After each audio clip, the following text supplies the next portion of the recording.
من سيئات أعمالنا من يهده الله فلا مضل له ومن يضلله فلا هادي له وأشهد أن لا إله إلا الله وحده لا شريك له وأشهد أن محمدًا عبده ورسوله أما بعد فأعوذ بالله من الشيطان الرجيم بسم الله الرحمن الرحيم يا أيها الذين آمنوا كتب عليكم الصيام كما كتب على الذين من قبلكم لعلكم تتقون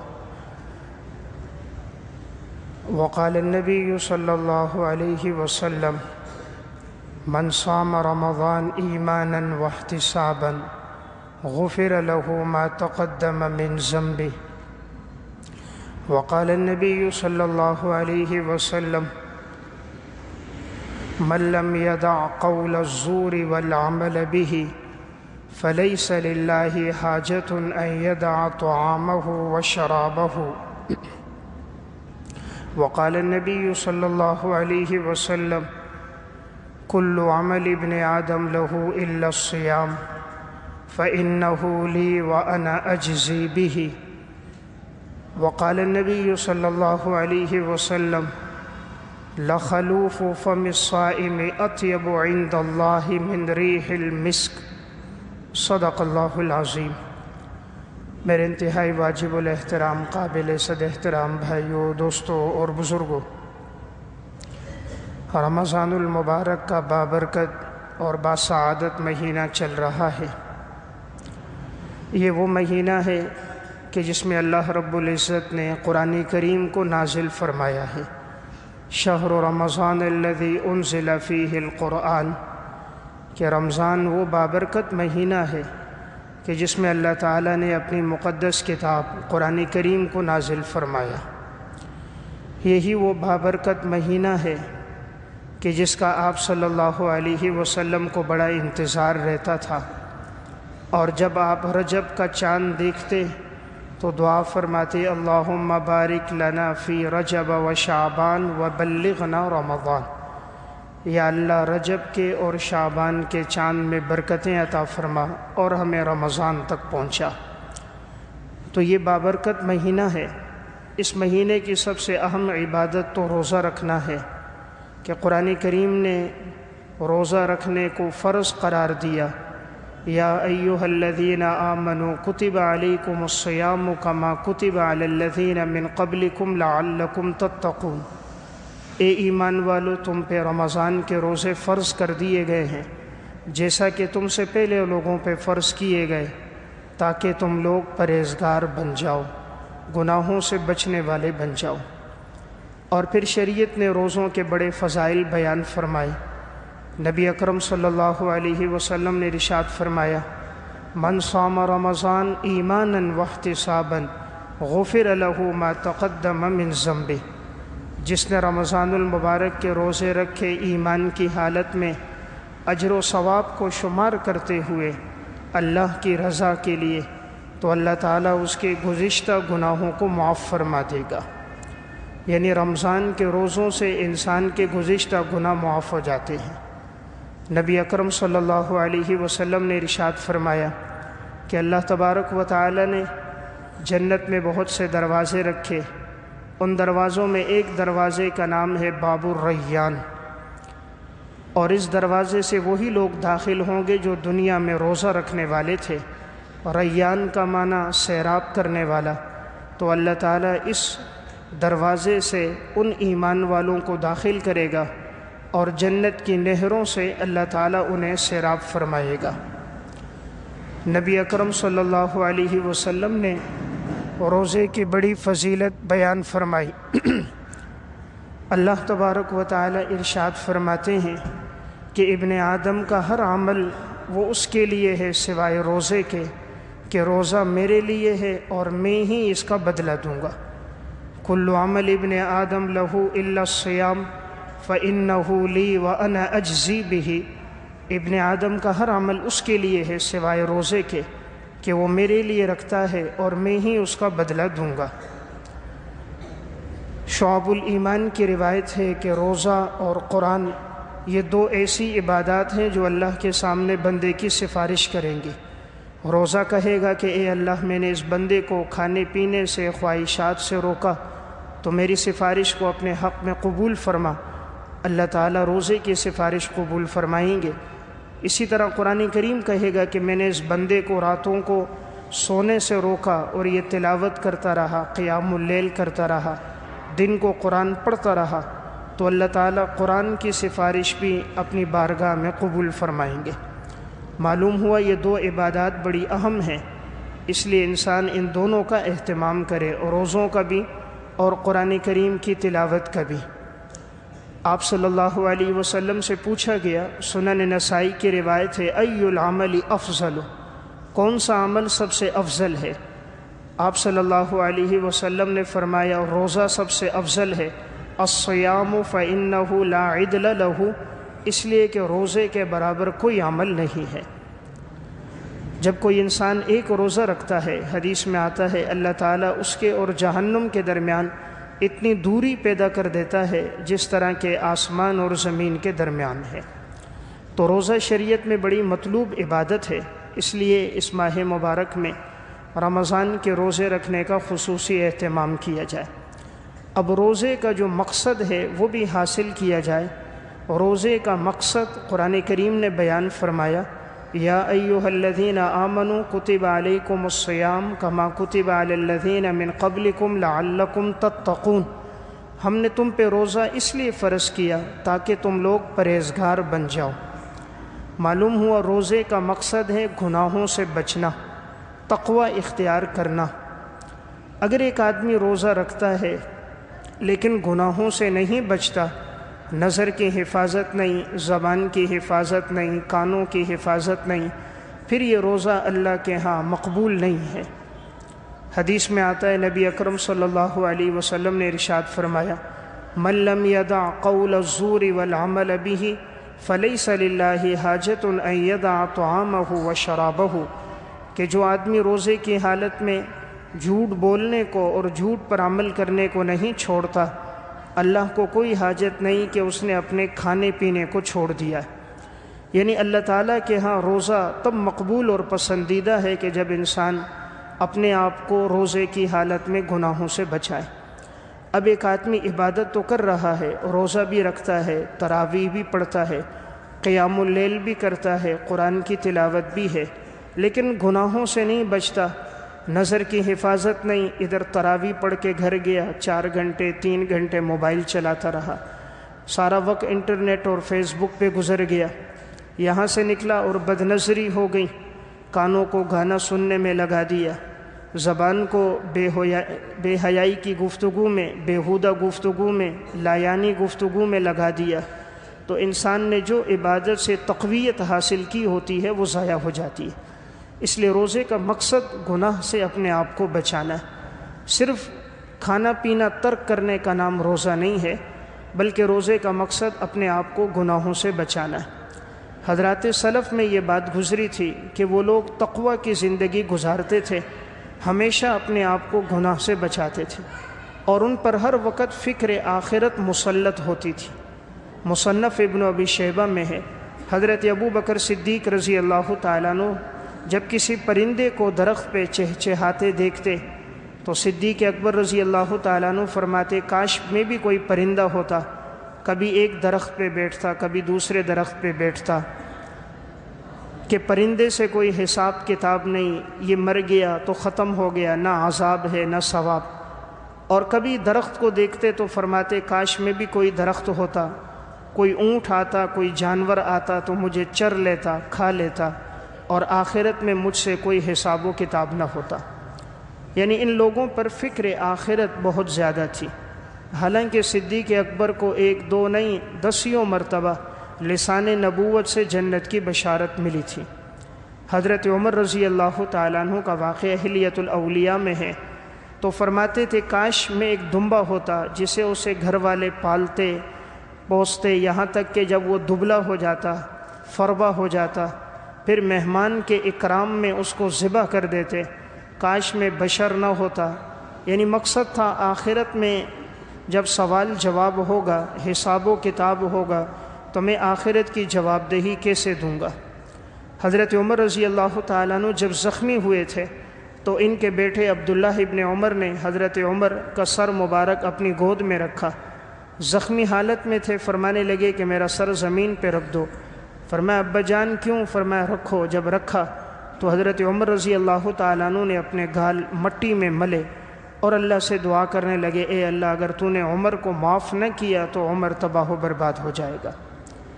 حالانکہ حضرت عمر وہ انسان ہے کہ جن کے لیے آپ صلی اللہ علیہ وسلم نے کئی مواقع پر جنت کی بشارت بیان فرمائی، جن 10 خوش نصیب لوگوں کو جنت کی خوشخبری دی گئی ان میں دوسرے نمبر پر حضرت عمر بن خطاب بھی ہیں۔ لیکن یہ وہ لوگ تھے کہ ان پر آخرت کی فکر بڑی غالب تھی۔ حضرت عثمان رضی اللہ تعالیٰ عنہ سنن ترمذی میں ہے کہ جس وقت قبرستان سے گزرتے کسی قبر پر کھڑے ہوتے تو رونے لگ جاتے، اتنے روتے کہ حضرت عثمان رضی اللہ تعالیٰ عنہ کی آنسوؤں سے ان کی داڑھی مبارک تر ہو جاتی۔ کسی نے کہا ہم نے آپ کو کبھی اتنا روتا ہوا پریشان غمگین نہیں دیکھا جتنا آپ کو قبر پر آ کر ہم پریشان غمگین روتا ہوا دیکھتے ہیں۔ تو حضرت عثمان بن عفان رضی اللہ تعالیٰ عنہ نے فرمایا القبر اول منزل من منازل الآخرہ فإن نجا منہ فما بعدہ ایسر منہ وإن لم ینج منہ فما بعدہ اشد منہ۔ قبر آخرت کی منازل میں سب سے پہلی منزل ہے، جسے یہاں سے نجات مل گئی آگے تک اس کے لیے نجات ہی نجات ہے، آسانی ہی آسانی ہے، اور جسے قبر سے نجات نہ ملی تو آگے کے مراحل تو اس کے لیے بڑے سخت اور مشکل ہیں۔ تو یہ وہ لوگ تھے کہ جنت کی بشارتیں حاصل کرنے کے باوجود ان پر فکر آخرت کا بڑا غلبہ تھا۔ تو قرآن جو روزے کا مقصد بیان کر رہا ہے وہ ہے لعلکم تتقون، کہ انسان اپنے آپ کو گناہوں سے بچائے۔ امام ابن قدامہ رحمۃ اللہ علیہ کی کتاب ہے التوابین۔ ایک شخص ابراہیم ابن ادہم رحمۃ اللہ علیہ کے پاس آیا، انہوں نے یہ واقعہ اس کتاب میں لکھا۔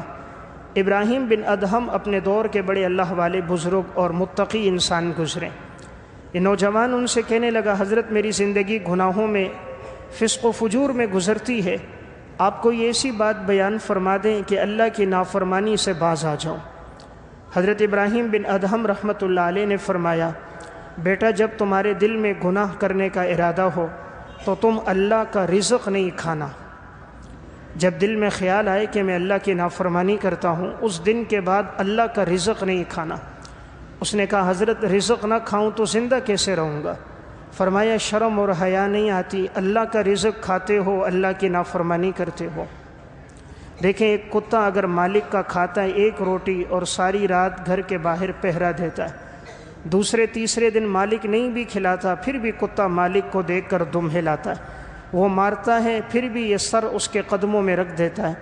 ایک روٹی ڈال رہا ہے 12 گھنٹے چوکیداری کر رہا ہے، جہاں جاؤ پیچھے پیچھے جاتا ہے۔ تو جس رب نے آنکھوں میں بینائی ڈالی، کانوں میں شنوائی ڈالی، زبان میں گویائی ڈالی، جس نے دھڑکنے والا دل دیا، سمجھنے والا دماغ دیا، چلنے والے پاؤں دیے، پکڑنے والا ہاتھ دیا، آخر اس کی بھی تو احکامات ہم پہ لازم ہیں۔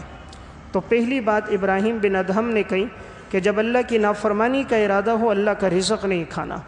دوسری بات فرمائی کہ جب گناہ کرنے کا ارادہ ہو اللہ کی زمین سے باہر نکل کر گناہ کرنا۔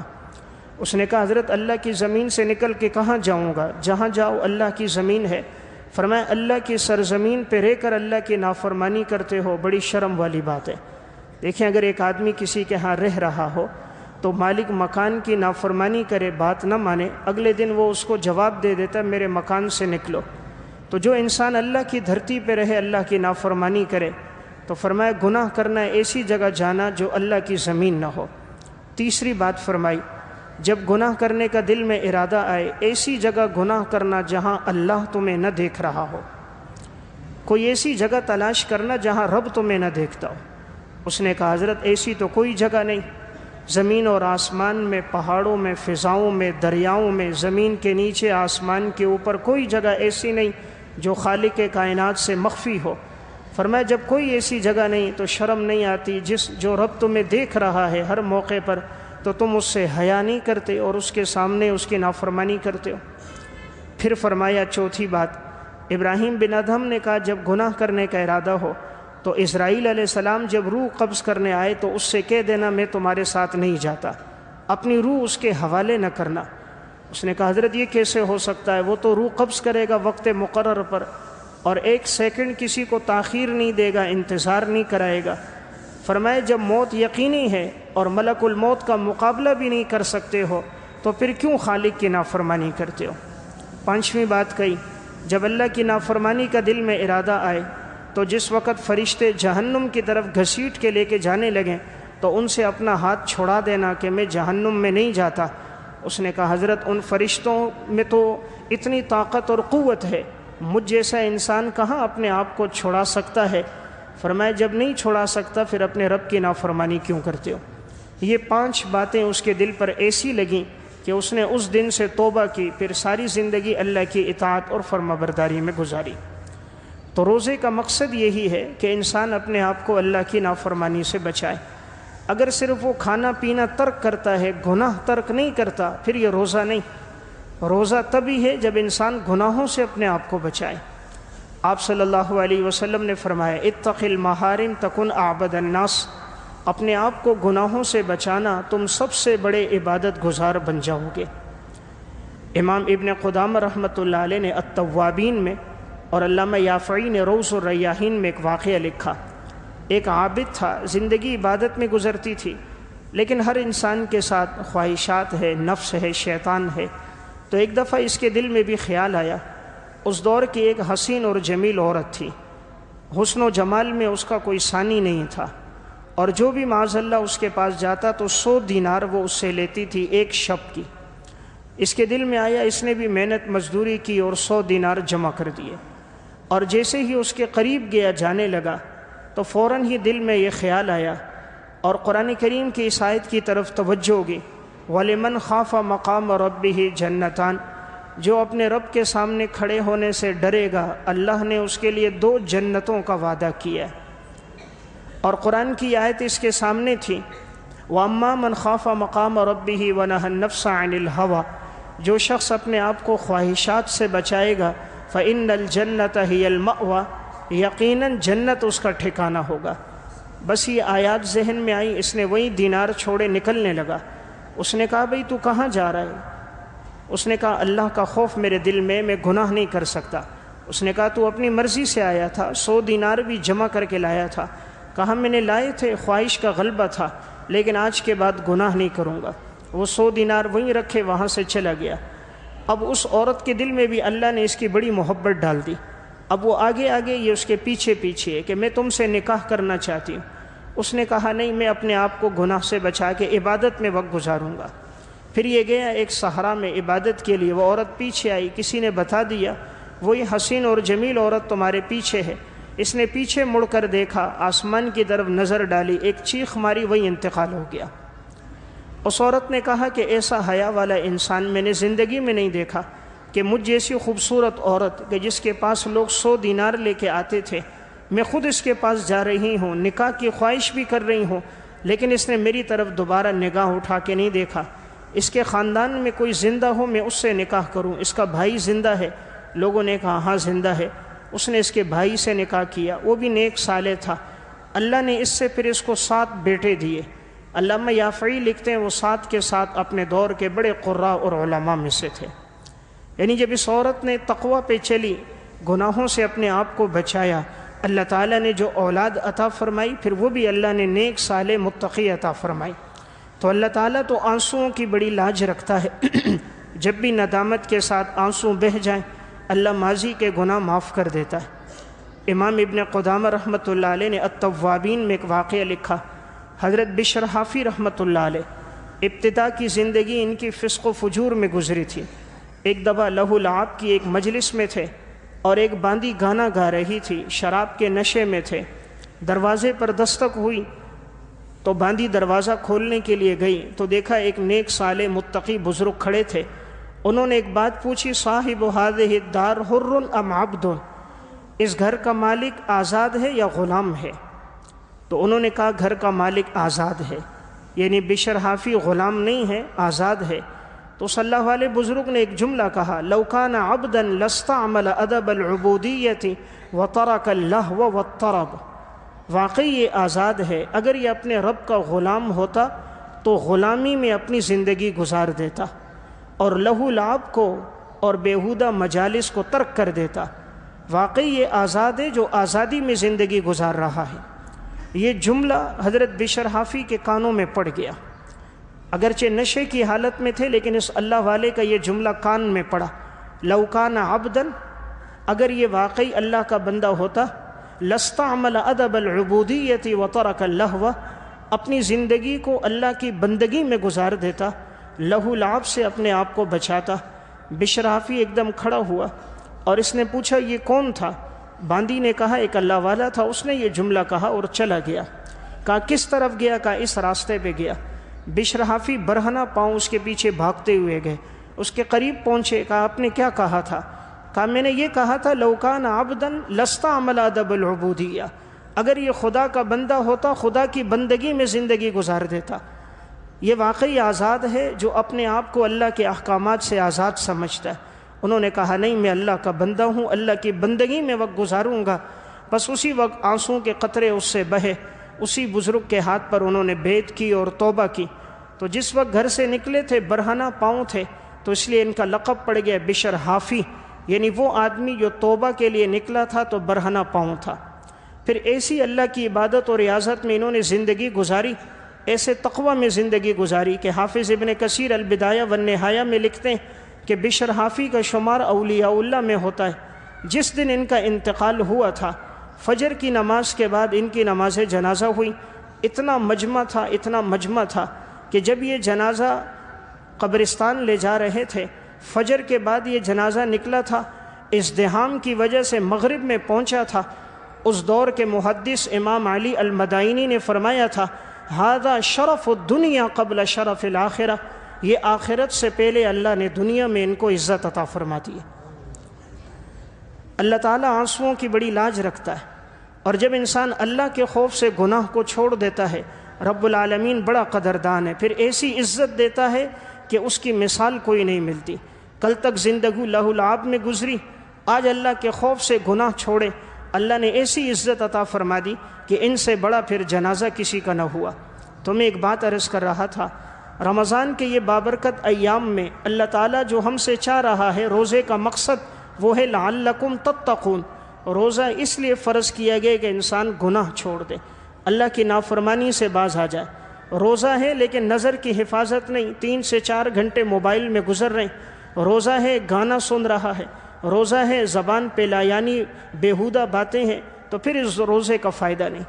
حضرات سلف کی زندگی گزرتی تھی، روزہ رکھتے تھے، حقیقی معنوں میں روزہ تھا۔ علامہ ابن قدامہ رحمہ اللہ نے التوابین میں ایک واقعہ لکھا۔ حضرت عبداللہ بن مسعود رضی اللہ تعالیٰ عنہ ایک جگہ سے گزر رہے تھے، زازان کندی بانسری بجا رہا تھا اور گانا گا رہا تھا۔ زازان کی آواز بڑی خوبصورت تھی، جس وقت یہ گانا گاتا تھا اور بانسری بجاتا تھا لوگ جمع ہو جاتے تھے۔ عبداللہ ابن مسعود رضی اللہ تعالیٰ عنہ گزرے تو اسی موقع پہ سر جھکایا، سر پہ رومال ڈالا اور ہاتھ پھیلا کر اللہ سے دعا کی کہ یا اللہ کاش یہ اس خوبصورت آواز میں قرآن کریم کی تلاوت کرتا، اے اللہ کاش یہ اس خوبصورت آواز میں قرآن کی تلاوت کرتا، گانا نہ گاتا۔ عبداللہ ابن مسعود کے یہ دعا دل سے نکلی تھی، یہ الفاظ زازان کندی کے کانوں میں پڑ گئے۔ عبداللہ ابن مسعود تو آگے چلے گئے، پوچھا یہ کون تھا؟ کہا یہ حضور کے صحابی عبداللہ بن مسعود رضی اللہ تعالیٰ عنہ۔ فوراً دوڑتا ہوا پیچھے گیا، حضرت آپ نے کیا فرمایا؟ کہا میں نے کہا اللہ نے تجھے بڑی خوبصورت آواز دی ہے، کاش تو اس آواز کا حق ادا کرتا اور اللہ کے کلام کو اس آواز میں پڑھتا۔ تو یہ بات کا اس کے دل پر اتنا اثر ہوا، جب بھی کوئی حق بات ہوتی ہے وہ ضرور اثر کرتی ہے، اور جب بھی کوئی دعا دل سے نکلتی ہے وہ ضرور اثر کرتی ہے۔ یہاں صحابی رسول کی دعا تھی، وہ اس کے دل پر لگی، توبہ کی، پھر اتنے بڑے اپنے دور کے بزرگ اور محدث بنے ہیں کہ آج بھی روایتوں کی سندوں میں زازان کندی کا تذکرہ ملتا ہے۔ پھر انہوں نے اپنی باقی زندگی جو گزاری قرآن کی تلاوت میں گزاری، اپنے دور کے بہت بڑے قاری اور مقری بنے۔ تو میں عرض کر رہا تھا رمضان المبارک کا یہ بابرکت مہینہ ہم سے تقاضا اس بات کا کرتا ہے کہ انسان اپنی زندگی اللہ کی اطاعت میں، فرما برداری میں گزار دے۔ رب العالمین بڑی قدر کرتا ہے ایسے بندے کی کہ جو گناہ کو چھوڑ کر اطاعت میں لگتا ہے اللہ کی خصوصی رحمت ایسے آدمی پہ ہوتی ہے۔ امام غزالی رحمۃ اللہ علیہ نے احیاء علوم الدین میں ایک واقعہ لکھا۔ ایک شخص ایک عورت پہ عاشق ہو گیا۔ امام غزالی لکھتے ہیں یہ اس کے پیچھے پیچھے جا رہا تھا۔ اس عورت نے پیچھے مڑ کر جو اس کو دیکھا تو اس سے کہا کہ میرے پیچھے مت آؤ، تم جہاں کہیں بھی ہو یاد رکھو اللہ تمہیں دیکھ رہا ہے، اور اللہ نے اس کام سے منع کیا۔ حلال راستہ اختیار کرو نکاح کا، حرام راستے سے اپنے آپ کو بچاؤ، اور اللہ سے رائی کے دانے کے برابر بھی کوئی چیز پوشیدہ نہیں ہے۔ لا یعزب عنہ مثقال ذرہ، رائی کے دانے کے برابر بھی کوئی بات اللہ سے پوشیدہ نہیں۔ اس نے جب یہ بات سنی تو فوراً باز آ گیا، اسی وقت توبہ کر دی کہ آج کے بعد اللہ کی نافرمانی نہیں کروں گا۔ اب یہ جنگل سے گزر رہا ہے۔ امام غزالی احیاء علوم الدین میں لکھتے ہیں گرمی بہت زیادہ تھی، دھوپ بہت تھی، حرارت اور تپش بہت زیادہ تھی۔ تو اس دور کا ایک بزرگ وہاں سے گزرنے لگا تو یہ اس کے قریب گئے، اس سے کہا کہ آپ دیکھ رہے ہو گرمی بہت ہے، آپ دعا کرو کہ اللہ کوئی غیبی پانی کا انتظام کر دے اور کوئی بادل ہمارے اوپر سایہ کر دے، اس لیے کہ منزل بہت دور ہے اور سارا سفر یہ صحرا اور جنگل کا ہے۔ اس نے کہا بھئی تم دعا کرو۔ کہا میں تو گناہ گار ہوں، تم دعا کرو۔ اب اس بزرگ نے دعا کی، اس شخص نے آمین کہی، اللہ نے دعا قبول فرمائی، ایک بادل کو مقرر کر دیا، وہ اس پہ سایہ کرنے لگا۔ یہ دونوں بادل کے سائے میں چل رہے ہیں اور اللہ نے پانی کا بھی غیبی انتظام کر دیا۔ چلتے چلتے اب جہاں سے دونوں کے راستے الگ ہو رہے تھے کہ اس بزرگ کا راستہ الگ ہونا تھا اور اس شخص کا راستہ الگ ہونا تھا، جب یہ الگ الگ راستوں پہ جانے لگے تو اب وہ بادل اس پہ سایہ کرنے لگا کہ وہ جو نوجوان تھا، اور اس بزرگ سے وہ بادل ہٹ گیا۔ تو اس نے اس سے کہا تو کہہ رہا تھا میں بڑا گناہ گار آدمی ہوں، بادل تو تیرے اوپر سایہ کر رہا ہے، تو دوسرے سمت میں چلا، بادل تیرے ساتھ جا رہا ہے۔ اس نے آگے سے روتے ہوئے کہا گناہ گار بہت ہوں، زندگی گناہ میں گزری، آج ہی توبہ کی ہے۔ گناہ کے ارادے سے گھر سے نکلا تھا اور ایک عورت کے پیچھے گناہ کے ارادے سے گیا تھا۔ اس نے مجھے جو 2 نصیحتیں کی میں باز آیا اور میں اللہ کے سامنے رویا کہ آج کے بعد نافرمانی نہیں کروں گا۔ کہا اللہ کتنا قدردان ہے، آج توبہ کی ہے، اللہ نے بادل کا سایہ بھی مقرر کر دیا، پانی کا انتظام بھی کر دیا۔ تو رب العالمین بڑا قدردان ہے، وہ شاکر ہے کہ وہ دیکھتا ہے جب میرا بندہ پلٹ کر آتا ہے تو اللہ تعالیٰ اس کے آنسوؤں کی بڑی لاج رکھتا ہے۔ زندگی کا تو کوئی علم نہیں، کتنے تھے جو گزشتہ سال ہمارے ساتھ رمضان میں موجود تھے، اس سال موجود نہیں، معلوم نہیں آئندہ سال کون موجود ہو کون موجود نہ ہو۔ تو بابرکت ہے وہ شخص اور خوش نصیب ہے جو رمضان میں اپنی مغفرت کروا دے۔ المستدرک علی الصحیحین کی روایت ہے، نبی اکرم صلی اللہ علیہ وسلم مسجد میں آئے، ایک سیڑھی پہ قدم رکھا فرمایا آمین، دوسری سیڑھی پہ قدم رکھا فرمایا آمین، تیسری سیڑھی پہ قدم رکھا فرمایا آمین۔ صحابہ اکرام نے پوچھا یا رسول اللہ آج آپ نے خلاف عادت ہر سیڑھی پہ قدم رکھ کے آمین فرمایا۔ آپ صلی اللہ علیہ وسلم نے فرمایا جب میں نے پہلی سیڑھی پہ قدم رکھا تو جبرائیل امین نے فرمایا وہ شخص تباہ و برباد ہو جائے کہ رمضان المبارک کا مہینہ آئے اور وہ اپنی مغفرت نہ کروا سکے۔ تو آپ صلی اللہ علیہ وسلم نے فرمایا آمین۔ فرمایا جب میں نے دوسری سیڑھی پہ قدم رکھا جبرائیل علیہ السلام نے فرمایا وہ شخص تباہ و برباد ہو جائے جس کے سامنے آپ کا تذکرہ ہو اور وہ آپ پر درود شریف نہ پڑھے۔ تو میں نے کہا آمین۔ اور جب میں نے تیسری سیڑھی پہ قدم رکھا جبرائیل علیہ السلام نے فرمایا وہ شخص تباہ و برباد ہو جائے جس کے والدین میں سے دونوں یا کوئی ایک بڑھاپے کو پہنچ جائیں اور وہ ان کی خدمت کر کے جنت میں نہ جائے۔ تو میں نے کہا آمین۔ تو بد دعا دینے والے فرشتوں کے سردار جبرائیل علیہ السلام اور اس بد دعا پر آمین کہنے والے انبیاء کے سردار امام الانبیاء سرکار دو عالم تاجدار مدینہ جناب رسول اللہ صلی اللہ علیہ وسلم، تو اس کی قبولیت میں تو کوئی شک ہی نہیں ہے۔ تو پہلی بات اس میں یہی بات فرمائی گئی کہ رمضان کا مہینہ آئے اور وہ اپنی مغفرت نہ کروا سکے تو بڑے نادان ہیں جو اس موسم میں بھی روزہ نہیں رکھتے۔ بڑا ہی ٹھنڈا موسم ہے، بآسانی آدمی رکھ سکتا ہے، لیکن کتنے ہیں بدبخت جو اس میں نہ روزہ رکھتے ہیں، نہ فرض نمازوں کا اہتمام ہے، نہ نوافل کا، نہ تسبیحات کا، نہ تلاوت کا۔ حضرات سلف میں ایسے لوگ گزرے کہ جنہوں نے اپنی ساری زندگی اللہ تعالیٰ کی اطاعت میں فرما برداری میں گزار دی۔ اگر ان سے نافرمانی بھی ہوئی انہوں نے توبہ کی تو اللہ نے ان کے آنسوؤں کی لاج رکھی۔ امام غزالی رحمہ اللہ نے مکاشفۃ القلوب میں ایک واقعہ لکھا۔ حضرت عمر رضی اللہ تعالیٰ عنہ کا دور تھا، ایک نوجوان کی زندگی شراب میں گزر گئی، ہر وقت شراب پیتا تھا۔ ایک دفعہ شراب کی بوتل اس کے پاس تھی اور بغل میں رکھی ہوئی تھی، اوپر اس نے چادر ڈالی ہوئی تھی، گلی سے گزر رہا تھا، اچانک سامنے سے حضرت عمر رضی اللہ تعالیٰ عنہ آ گئے۔ اب نوجوان نے دیکھا کہ امیر المومنین آئے ہیں، اور اگر ان کو پتہ چل گیا کہ میں شراب پیتا ہوں پھر تو میری خیر نہیں ہے، تو اس نے اسی موقع پر اللہ کی طرف رجوع کیا اور رونے لگ گیا، یا اللہ میں نے زندگی شراب میں گزاری، آج کے بعد شراب نہیں پیوں گا۔ اے اللہ تو نے آج تک میرے اوپر پردہ ڈالا، تو ستار ہے، مولا کلیم حضرت عمر بن خطاب کے سامنے بھی میرے اوپر پردہ ڈال دے کہ وہ تو مجھے نیک سمجھتا ہے، اچھا سمجھتا ہے، اگر آج انہوں نے میرے بغل میں شراب کی بوتل دیکھی تو میری جو حیثیت اور عزت ان کی نگاہوں میں وہ گر جائے گی۔ حضرت عمر جب اس کے قریب آئے تو پوچھے یہ کیا رکھا ہے؟ انہوں نے کہا حضرت یہ سرکہ ہے۔ کہا نکالو۔ حضرت عمر نے اس سے بوتل لی، کھولا تو واقعی وہ سرکہ تھا، تو دوبارہ بوتل بند کر کے اس کو دے دی۔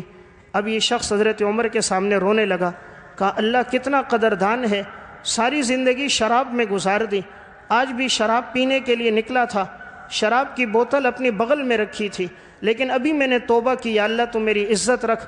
وہ اللہ کتنا قدردان ہے، اس نے شراب کو سرکے میں بدل دیا۔ وہ تو ہر چیز پر قادر ہے۔ رب العالمین انسان کی طلب کو دیکھتا ہے، انسان کے آنسوؤں کو دیکھتا ہے، انسان کے قصد اور ارادے کو دیکھتا ہے۔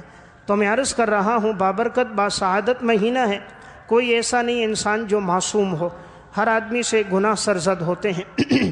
انبیاء علیہ السلام کے علاوہ دنیا میں کوئی معصوم نہیں، ہر انسان سے چھوٹے بڑے گناہ ہوتے رہتے ہیں، اور اللہ کو وہی انسان پسند ہے جو اپنے گناہوں پہ ندامت کا اظہار کرے۔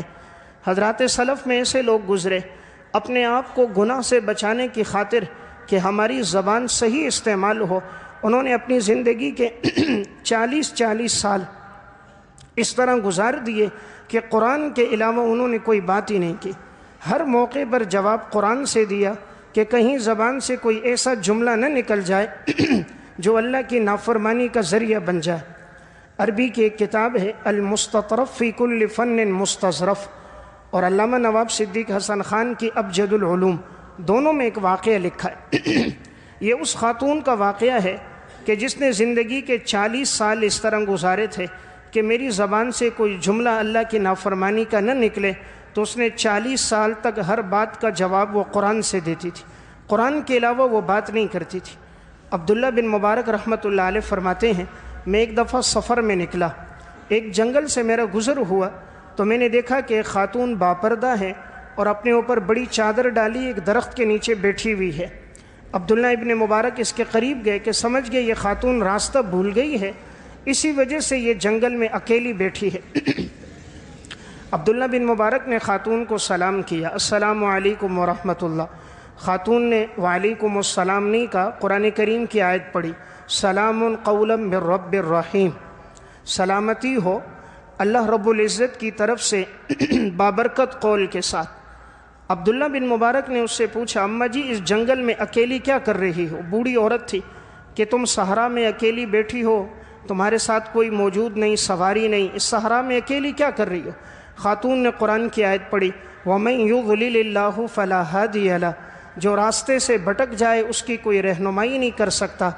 اشارہ تھا میں راستہ بھول گئی ہوں اس لیے میں جنگل میں اکیلی بیٹھی ہوں۔ عبداللہ بن مبارک رحمۃ اللہ علیہ نے تیسرا سوال کیا اماں جی کہاں سے آئی ہو، کہاں جانا ہے؟ اس نے قرآن کی آیت پڑھی سبحان الذی اسریٰ بعبدہ لیلا من المسجد الحرام الی المسجد الاقصی، میں مسجد حرام یعنی بیت اللہ سے حج کر کے آئی ہوں اور میں نے مسجد اقصی یعنی فلسطین جانا ہے۔ عبداللہ بن مبارک رحمۃ اللہ علیہ نے پوچھا اماں جی کتنے دن ہو گئے؟ خاتون نے قرآن کی آیت پڑھی ثلاث لیال سویہ، 3 دن مکمل ہو چکے ہیں۔ عبداللہ بن مبارک رحمۃ اللہ علیہ نے پوچھا اماں جی اس جنگل میں آپ نماز پڑھتی ہوں گی، نماز کے لیے وضو ضروری ہے، یہاں دور دور تک پانی کا نام و نشان کوئی نہیں، صحرا ہے، تو آپ وضو کس طرح کرتی ہیں؟ خاتون نے قرآن کی آیت پڑھی فَلَمْ تَجِدُوا مَاءً فَتَيَمَّمُوا صَعِيدًا طَيِّبًا، اگر تمہیں پانی نہ ملے تو تم پاکیزہ مٹی سے تیمم کر لیا کرو، تو کہا میں تیمم کر کے نماز پڑھتی ہوں۔ عبداللہ بن مبارک نے کہا اماں جی اس جنگل میں تمہارے پاس کھانا نہیں ہے، پینا نہیں، توشہ نہیں، تم کیا کھاتی پیتی ہو؟ خاتون نے قرآن کی آیت پڑھی، وَيُطْعِمُنِي رَبِّي وَيَسْقِينِ، میرا رب مجھے کھلاتا بھی ہے، میرا رب مجھے پلاتا بھی ہے۔ عبداللہ ابن مبارک نے فرمایا اماں جی میرے پاس کھانا موجود ہے، شاید آپ نے کھانا نہیں کھایا ہوگا۔ عبداللہ بن مبارک نے اپنا کھانا کھول کر خاتون کے سامنے رکھا کہ اماں جی اس میں سے کھانا کھا لیجئے۔ خاتون نے قرآن کی آیت پڑھی، اَتِمُّ الصِّيَامَ إِلَى اللَّيْلِ، روزے کو رات تک پورا کرو۔ اشارہ کیا میں روزے کی حالت میں ہوں، مجھے تمہارے کھانے کی ضرورت نہیں۔ عبداللہ بن مبارک رحمۃ اللہ علیہ نے پھر کہا اماں جی آپ کا تو نفلی روزہ ہے، یہ مہینہ اس وقت محرم کا چل رہا ہے، نفلی روزہ توڑنے کی شریعت نے اجازت دی ہے، آپ نے بھوک کی حالت میں رکھا ہے، روزہ توڑ دیں، کھانا حاضر ہے۔ خاتون نے قرآن کی آیت پڑھی، وَمَن تَطَوَّعَ خَيْرًا فَإِنَّ اللَّهَ شَاكِرٌ عَلِيمٌ، جو آدمی نفلی عمل بھی کرتا ہے اللہ بڑا قدردان ہے، جاننے والا ہے، نفلی عمل کا بھی اللہ ثواب دیتا ہے۔ یعنی ہر بات کا جواب خاتون قرآن سے دیتی ہے۔ پھر عبداللہ بن مبارک رحمہ اللہ نے اس خاتون سے کہا کہ اماں جی میرے پاس یہ کھانا ہے، آپ چاہیں تو اس کو لے لو، روزہ بعد میں رکھ لو، توڑ دو۔ خاتون نے قرآن کی آیت پڑھی، وَأَن تَصُومُوا خَيْرٌ لَكُمْ، اگر تم روزہ رکھ لو تو روزہ تمہارے حق میں بہتر ہے۔ اب عبداللہ بن مبارک کہنے لگا اماں جی آپ میری طرح باتیں کیوں نہیں کرتی، جو بات کروں آپ قرآن کی آیت پڑھ کر جواب کیوں دیتی ہو؟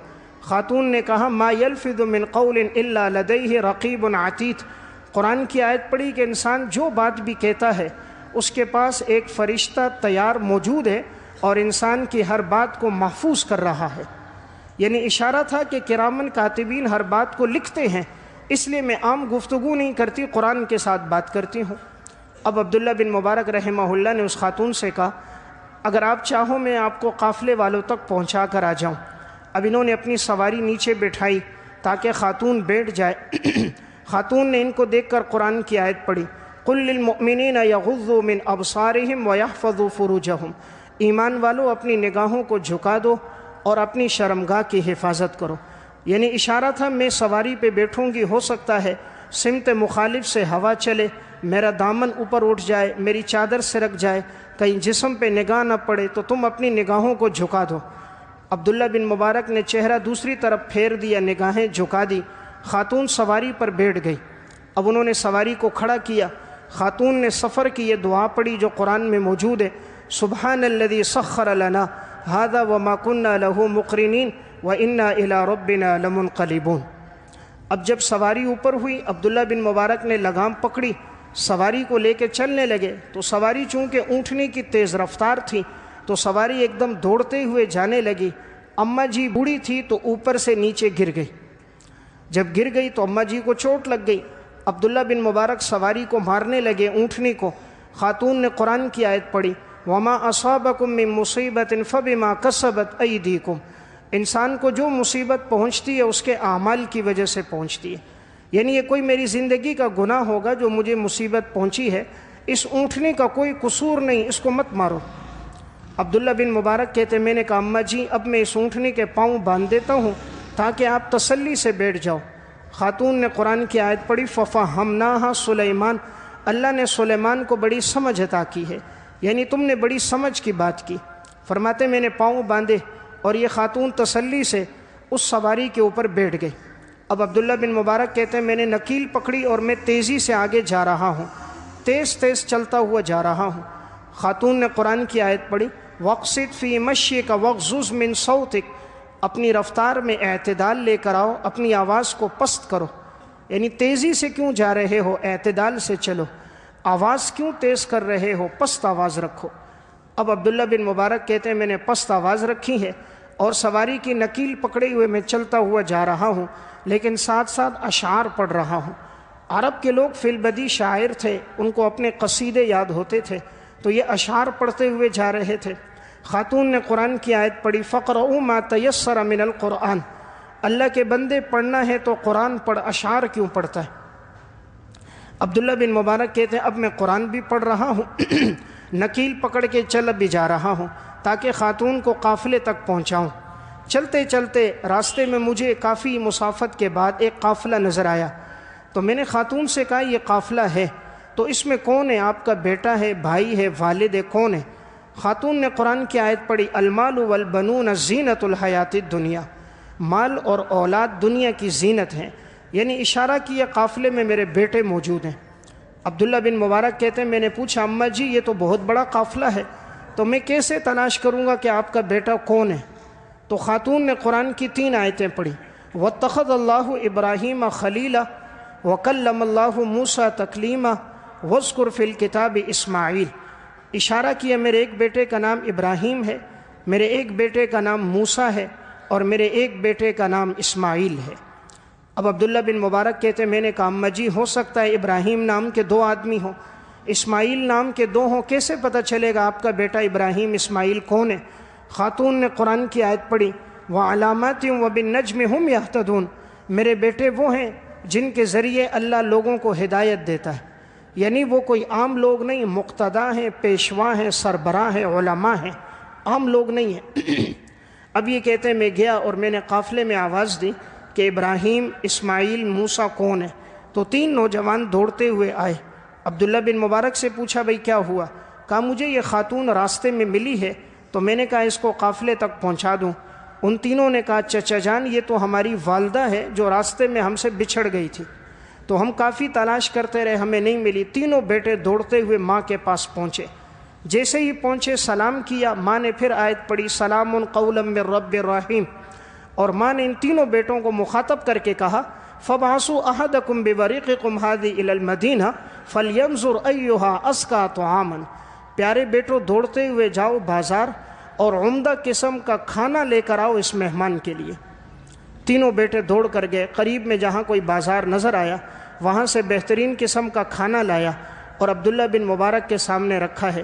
اب عبداللہ بن مبارک کھانا نہیں کھا رہے، خاتون قرآن کی آیت پڑھتی ہے کلوا واشربوا ہنیئا بما اسلفتم فی الایام الخالیہ، کھاؤ پیو یہ بدلہ ہے تمہاری اس نیکی کا جو تم نے ماضی میں ہمارے ساتھ کی ہے، جو تم نے ماضی میں ہم پر احسان کیا یہ اس احسان کا بدلہ۔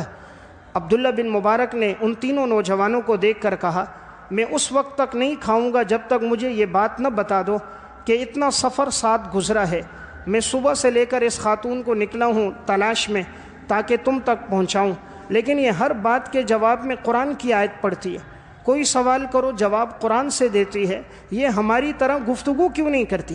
جیسے ہم بات چیت کرتے ہیں یہ بات کیوں نہیں کرتی؟ تو جو بڑے بیٹے نے جواب دیا ابراہیم نے، میں نے وہ سنانے کے لیے آپ کو پورا واقعہ سنایا۔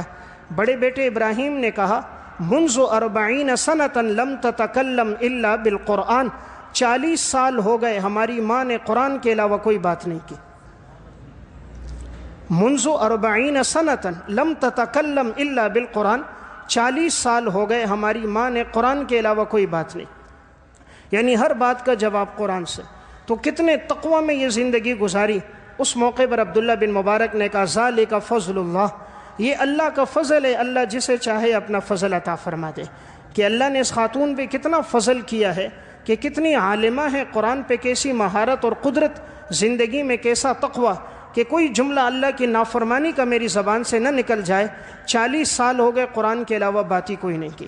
تو میں نے عرض کیا رمضان کا یہ بابرکت مہینہ ہے اور روزے کا مقصد قرآن نے بیان کیا لعلکم تتقون، انسان گناہوں سے بچے، اس لیے ہماری پوری کوشش ہو کہ روزے کی حالت میں زبان کی، نگاہوں کی، کان کی حفاظت ہو اور زیادہ وقت ہمارا تلاوت اور ذکر میں گزرے۔ اللہ ہم سب کو عمل کی توفیق عطا فرمائے۔